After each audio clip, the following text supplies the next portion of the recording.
tardes amigos, un día bastante caluroso nuevamente acá en la ciudad de Lima. Parece que el verano no se quiere ir y bueno, pues esperando algún resultado del actual gobierno central.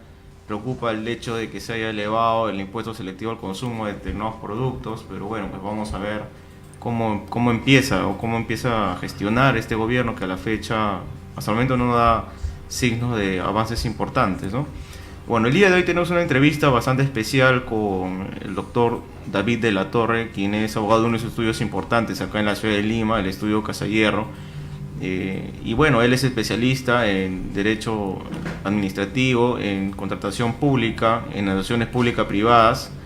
Y bueno, el día de hoy vamos a conversar justamente sobre uno de estos temas, de estos contratos pues, que han traído a raíz tantos problemas, tanto en el aspecto normativo, en el aspecto de fiscalización y competencia por el lado de por inversión y también respecto a qué beneficios también traen las famosas asociaciones pública-privadas, que son un tipo de contratación especial con el Estado. ¿Cómo estás, David? Tu saludo a nuestros seguidores por el internet. Hola Víctor, ¿cómo están? Buenas tardes a todos, gracias por la invitación, contento de estar aquí para compartir un poquito de estos temas que son de interés general.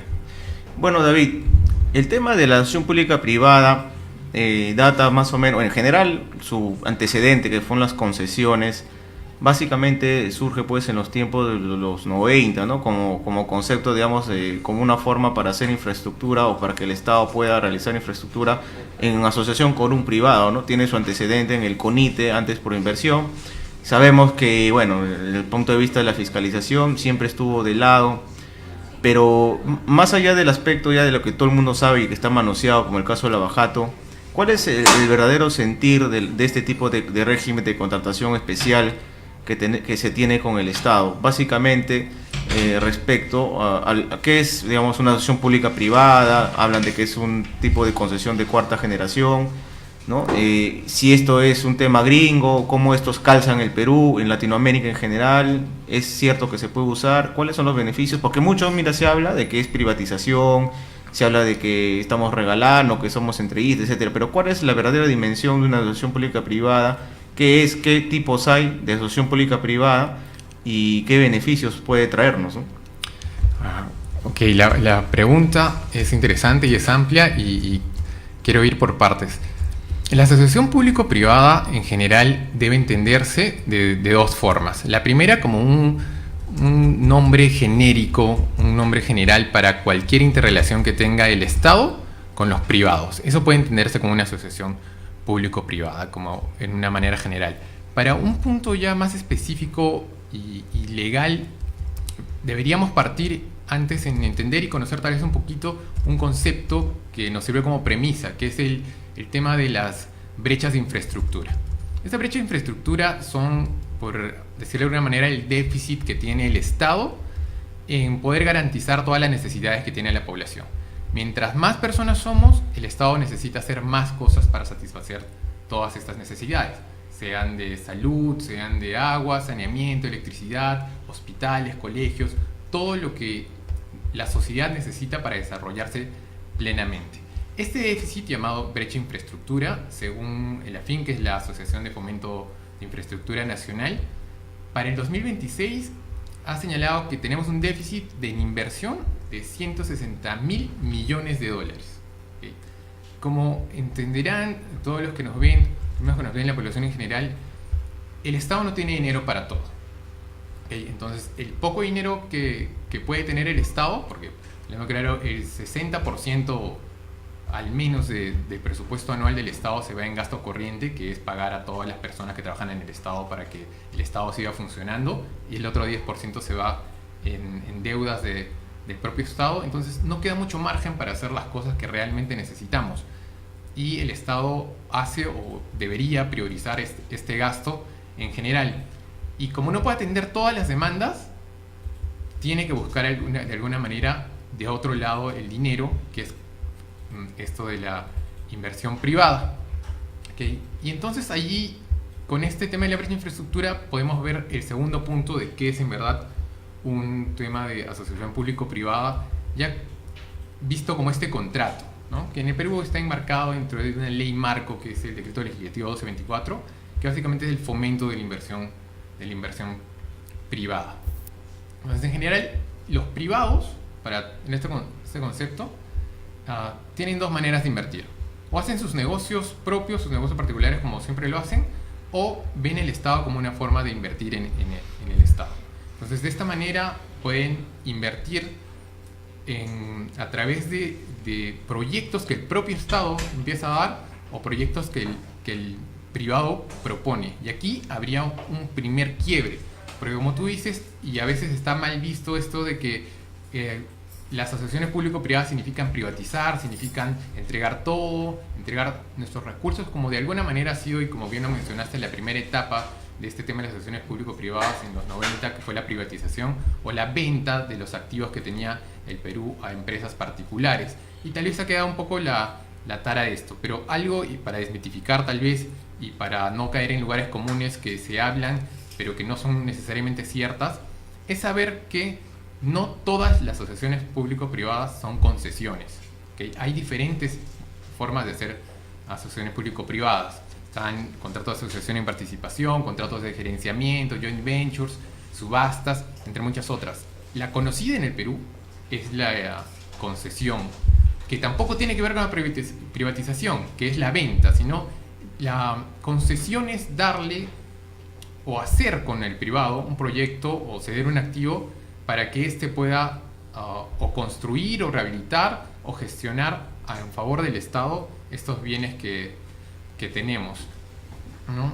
Tal vez allí sí, para diferenciar, es lo que se hablaba mucho de las iniciativas privadas que se están dando últimamente y que están de alguna manera relacionadas con ese tema de la privatización, y que es distinto. El Estado o propone cuáles son los proyectos que necesita para satisfacer esas necesidades, o espera que el privado le diga qué cosas hacer.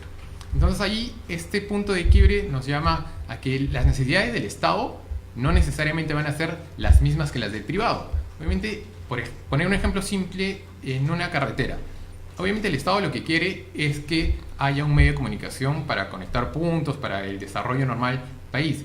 Pero esa no es necesariamente la finalidad del privado, ¿no? La del privado evidentemente va a ser hacer esa carretera para que haya un pago del Estado o haya un peaje y se autosostenga, pero su finalidad es que pasen más carros durante el mayor tiempo posible para cobrar un mayor peaje. Entonces, las finalidades no necesariamente son las mismas. Por un lado, son necesidades que quiere el Estado, y la otra, la rentabilidad que busca el privado. Y ahí es donde tal vez el match está fallando, en principio porque este tema se politiza mucho, el tema de las asociaciones público-privadas, y algunos proyectos están saliendo, como se llama, sin cocinarse bien, ¿no? Todos los presidentes quieren cortar las cintas de los proyectos, quieren inaugurar las obras, pero a veces no se espera que estos estén bien pensados, bien estructurados. Entonces viene el tema de que cuando ganan las concesiones, o los privados ya entran con la idea de que van a haber alguna modificación, o en el camino efectivamente se encuentran algo que no estaba previsto y surgen las adendas famosas, que es donde se habla mucho del tema de que ha habido corrupción, aunque para ser sinceros, el único, en el Perú actualmente solo hay un proyecto que ha sido manoseado por alguna manera con ese tema de la corrupción, que es el tema de las IRSAS. Todo lo demás de momento son ruidos que no deberían desmerecer este tema de las asociaciones público-privadas, sino más bien tomarlas con más cuidado para elaborar mejores proyectos para que puedan salir estos y no haya estos toqueteos que han estado viendo. Claro, David, sobre el tema justo tú has mencionado, sobre el tema de las IRSAS, o sea, las interoceánicas conocidas, que han pasado por 4 gobiernos, estos contratos han pasado por 22 adendas, ¿no? Y hay una sobrevaloración, no sé si, bueno, en general el aumento de los presupuestos han ido variando. Ahora, en un momento también explícanos que ha habido modificaciones, ¿no? Ya no es tan fácil hacer esto de las adendas solamente por causales establecidas en la ley, pero bueno, sí, algo más nos ibas a decir. Es correcto, bueno, en general en la región, en Sudamérica, el 50% del total de los contratos merecen adendas, ¿no? En el Perú el promedio es de 3 adendas por contrato, y la campeona, como tú bien has dicho, es la IRSA Norte, que tiene 22 adendas, ¿no? Y esto se ve porque en general las asociaciones público-privadas, a diferencia de las obras públicas que hace directamente el Estado, hace tienen como una de las diferencias que es a largo plazo, ¿no? Tienen 25 años, 30 años. Entonces es natural que en 25 o 30 años no hayas previsto todo lo que tenías que prever en un contrato, ¿no? Que finalmente es un contrato limitado. Entonces empiezan a crearse necesidades de modificar el contrato. Y para que lo sepamos todos en general, el 70% de todas las adendas, más, algunos hablan de el 90%, es por temas de entrega de terrenos y por mal diseño de los proyectos. Entonces, si no me entregan terrenos, si no están saneados los terrenos, si no tengo servidumbres para hacer mis obligaciones, evidentemente vamos a necesitar una adenda. Pero lo que se ha visto en algunos casos, como este otro, es que hay algunas veces que los particulares o los privados, cuando ofertan en estos temas de concesión, se van a un precio muy bajo, ¿no? Y esperan recuperar ese dinero en las famosas adendas, diciendo que, llamando a este equilibrio económico-financiero, que es un tema conocido en concesiones, para que de alguna manera se modifique el contrato, ¿no? En general, ahora, y con los últimos temas de, básicamente, incluso del aeropuerto de Chinchero, que han habido unos idas y vueltas para el tema de las adendas, la verdad es que los funcionarios ya no se sienten respaldados para firmar ninguna adenda. Entonces, por un lado, nos salvamos del tema de las adendas a nivel europeo también, pero por otro lado se nos vienen los arbitrajes, ¿no? Y esos arbitrajes de igual modo van a tener necesariamente que retrasar los proyectos, y generalmente es también un costo aparte para el Estado. Aunque valga decirlo, en los arbitrajes internacionales el Perú se defiende muy bien y más del 50% de casos los gana el Perú, ¿no? A diferencia de los arbitrajes internos en contratación pública, donde generalmente el Estado pierde entre el 70 y 80% de los arbitrajes de los que tiene, ¿no? Sí, es cierto lo que tú mencionas, David. Ahora, David, explícanos qué tipos de asociaciones públicas-privadas hay, ¿no? Hay las autosostenibles o autofinanciadas, que ahora se llaman, y las cofinanciadas, ¿no? Y, a ver, explícanos algo sobre ello, por favor. De acuerdo.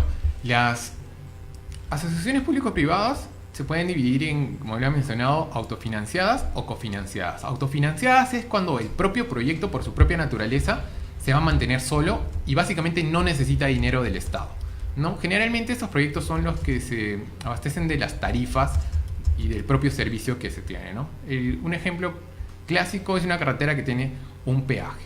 Pero hay otros proyectos que por su envergadura o por su naturaleza no son rentables para el privado. Entonces requieren que el Estado o participe poniendo dinero también, cofinanciando la obra, o dando algunas garantías que pueden ser financieras o no financieras. El mismo ejemplo, y lo ponemos esto de la CIRSA que hemos hablado, que es una carretera que tiene su peaje pero no tiene el flujo necesario que tendría, pero es necesaria para esa zona para lograr el desarrollo. Entonces, como el Estado está interesado, se une con el privado y le dice, de acuerdo, pongamos esta carretera que necesitamos, y lo que no vayas a tener en tus tarifas de peaje o en el servicio propio que le vayas a dar, yo pongo el resto para que podamos tener la carretera, y ahí se pone. Entonces, cuando el Estado pone dinero, se entiende como la cofinanciada, y cuando el proyecto se va a sostener solito, el nombre lo dice, es una autofinanciada. Esos son los dos grandes proyectos. Y no hay una forma en específico de ver las cosas, porque cada proyecto va a tener que hacer un traje de desastre para ver la mejor forma que se pueda ver esta parte, incluso por etapas que podrían tener los proyectos, ¿no? ¿Y qué últimas modificaciones tenemos, por ejemplo, respecto al tema de las adendas, que ahora son más limitadas, respecto al tema de la intervención de la Contraloría, respecto al cierre financiero, que el cierre financiero se tiene que dar antes de que se firme el contrato y todo esto? ¿Qué modificaciones importantes, digamos, porque en el fondo estas modificaciones se han hecho para luchar contra la corrupción, ¿no? Porque justamente los grandes proyectos que se han manoseado y que han sido, digamos, producto de escándalos, que ahora vemos el caso de la Bajato a nivel de Latinoamérica en general, derivan pues de este tipo de contratos, ¿no? Entonces, ¿cuáles son las modificaciones más importantes, a tu parecer, que se han dado, David? De acuerdo. Recordemos, pero como le dijimos hace un momento, que estos temas de corrupción se han dado más en obra pública, en verdad, que en temas de concesión. Creo que lo importante, y de las modificatorias últimas que han habido y que se deberían mantener al margen de esta solicitud para legislar que tenía el Ejecutivo, es el tema del diseño de los contratos. Cuando estaban mal diseñados los contratos, no estaban previstos el tema financiero. Entonces, cuando tú firmabas el contrato, había un trecho donde tenías que conseguir la plata, que se llamaba el cierre financiero, ¿no? Que es, por ejemplo, lo que ha pasado con el aeropuerto de Chinchero en Cusco. La empresa tenía un plazo para conseguir el dinero y no lo ha conseguido en ese plazo. Durante este plazo se firmaba una adenda de bancabilidad, que se llamaba. Entonces, esta adenda generalmente en automático solía cambiar la forma en cómo había sido concebido el contrato y la obtención del dinero, que era al final lo que importa en una asociación privada, que es preferible que el privado va a poner el dinero aparte de la experiencia y la técnica. Ahora, el MEF va a participar desde el inicio del proyecto, desde la creación del proyecto. Entonces, va a cocinarse un poco mejor estos temas. Y las sendas de bancabilidad ya no van a darse al menos por los primeros 3 años del contrato de consorcio, ¿no? Lo cual en parte está bien, pero no deberían ser, estas limitaciones no deberían ser en general para todos, porque como ya hemos dicho, cada proyecto y cada caso debería ser visto de manera particular, porque son proyectos de tanta envergadura, de tantos millones de soles y miles de millones en algunos casos, que no se trata de trabar y meter la ley donde haya que meterla, sino más bien de buscar conjuntamente la viabilidad de los proyectos para que finalmente puedan servir para toda la población, que es la finalidad del final, ¿no?, de este tema. Bien, David. Y otro de los temas, digamos, que siempre se habla, que justo tú has tocado el tema de la bancabilidad. Ahora creo que es necesario, ¿no?, que se cuente, como que las empresas que van a postular cuenten con un respaldo financiero real, ¿no?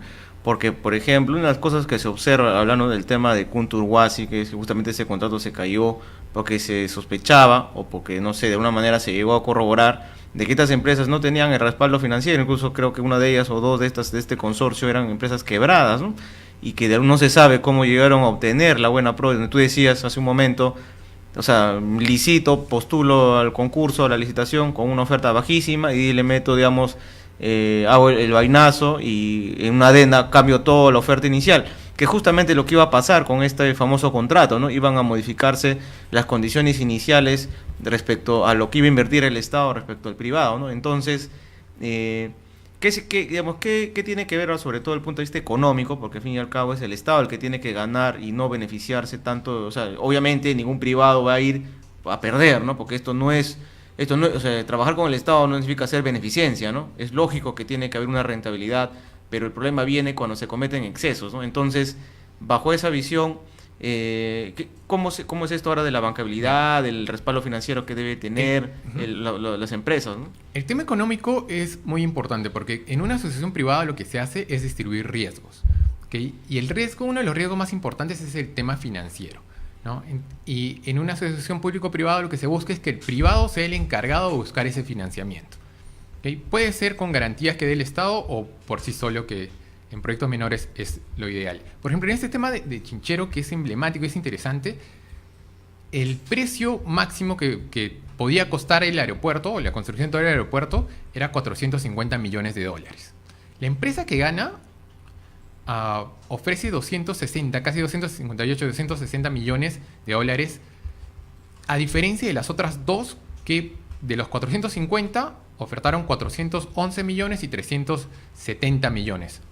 Entonces se fueron a un precio entre 40 y 50% menor que esto. ¿Para qué esperando? Se dice que mientras se vayan ejecutando, se vayan haciendo las adendas. ¿Y cómo funciona esto ahora? En los proyectos que son cofinanciados, y a partir de este tema de la IRSA que hemos estado comentando, con cada avance de obra que se tenía, el Estado estaba dando un certificado de avance de obra que era bancable, que era por el 10% de cada tramo que ibas haciendo. Es decir, tú ponías la plata inicial y cada 10% que construías te iban dando dinero. El proyecto no funcionaba todavía, pero el Estado ya te ponía una garantía que tú podías ir y con esa garantía traer dinero y seguir invirtiendo para el próximo 10% y cobrar tu certificado y así sucesivamente. Es decir, empezabas la obra con el 10% del presupuesto que tú habías dicho que ibas a tener. Entonces, ahora, si bien estos certificados se siguen usando, aunque en países ya como China, incluso en el propio Chile, ya se ha descartado un poco el uso de estos certificados que son por avanzar solo ciertos tramos, mientras que no está funcionando el servicio que estás prestando, se están dejando de lado y se está entrando a ver realmente que las empresas tengan un respaldo fuera. Pero las empresas en general no tienen un dinero y no tienen una caja fuerte ni tienen cuentas millonarias para ir sacando de ahí el dinero, porque así no funcionan las empresas. Todo el dinero, como todos sabemos, mientras se mueva más, va a rendir más. Entonces lo que se busca ahora es, uno, que haya empresas que tengan experiencia y movimiento económico, que pueda respaldar los proyectos de la magnitud que se quiere, y no que estén esperando o las adendas o estos certificados de avance de obras parciales que pueda dar el Estado, sino realmente vayamos a lo que se entendía inicialmente por una asociación privada pura, ¿no? Que sea el privado el que pone la plata. Por ejemplo, y para cerrar este tema, en el tema de Chinchero, importante, como el concesionario no llegó a hacer el cierre financiero porque dijo que no le querían prestar plata en el mundo, para que no se caiga el proyecto, una decisión política, el Estado dijo, ok, yo te voy a dar el inicio, 60 millones para que tú puedas iniciar a construir, y conforme vayas construyendo además, te doy este certificado de avance de obra por el 10% de lo que vayas haciendo.